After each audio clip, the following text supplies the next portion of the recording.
Hey, lovebirds, 6 feet apart. Get to class already. Hey, whoa, You and you, sit back down. You guys got some explaining to do. So you guys want to do this the easy way or the hard way? Nobody knows what I'm talking about? Okay. What's up with the gym bags? What sports do you guys play here? Yeah, okay. Look, I'll bet you 20 bucks that you can't round every base on this diamond right now, big guy. Just saying, you don't gotta lie to me. You don't know what I'm talking about? Okay. Why don't we take a walk to the principal's office then? What's that? You guys want to take the easy route? Okay, let me see what you got. Just like I figured. You guys do know I can have you suspended for this, right? Selling snacks on campus, you're stealing money from the school.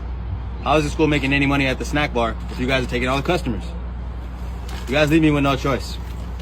Oh, no wonder the snack bar never has any customers. Kids can get all this for $5? Hey, that's way better than the veggie chips that they be selling, huh? Nah, I'm not gonna tell on you guys. Yeah, you guys are all good over here. But, hey, as long as I get this little combo right here at least twice a week, it's good with me. Hey, get to class.